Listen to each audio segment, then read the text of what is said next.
Susan and Ned were driving through a wooded empty section of highway. Lightning flashed, thunder roared, the sky went dark in the torrential downpour. We better stop. Ned nodded his head in agreement. He stepped on the brake, and suddenly the car started to slide on the slick pavement. Whoa! They plunged off the road and slid to a halt at the bottom of the incline. Pale and shaking, Ned quickly turned to check if Susan was all right. When she nodded, Ned relaxed and looked through the rain-soaked windows. I'm gonna see how bad it is. Ned went out into the storm. She saw his blurry figure in the headlight, walking around the front of the car. A moment later, he jumped in beside her, soaking wet. The car's not badly damaged, but we're tire deep in the mud. I'm gonna have to go for help. Susan swallowed nervously. There would be no quick rescue here.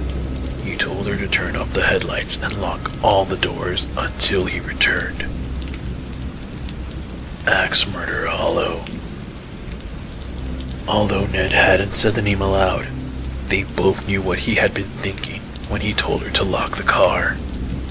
This was the place where a man had once taken an axe and hacked his wife to death in a jealous rage over an alleged affair. Supposedly, the axe-wielding spirit of the husband continued to haunt this section of the road. Outside the car, Susan heard a shriek, a loud thud, and a strange gurgling noise. But she couldn't see anything in the darkness. Ned? Frightened, she shrank down into her seat.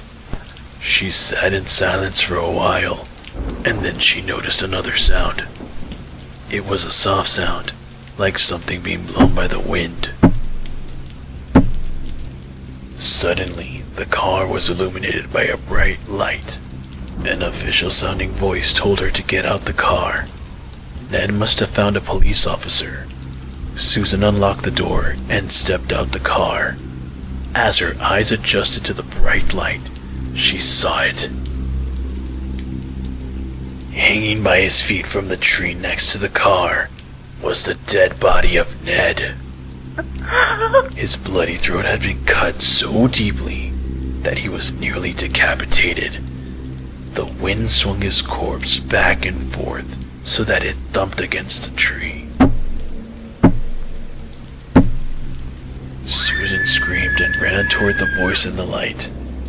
As she drew close, she realized the light was not coming from a flashlight. Standing there was the glowing figure of a man with a smile on his face and a large, solid, and definitely real axe in his hands. She backed away from the glowing figure until she bumped into the car.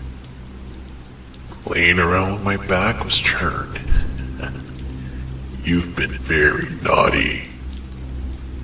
The last thing she saw was the glint of the axe blade in the eerie, incandescent light.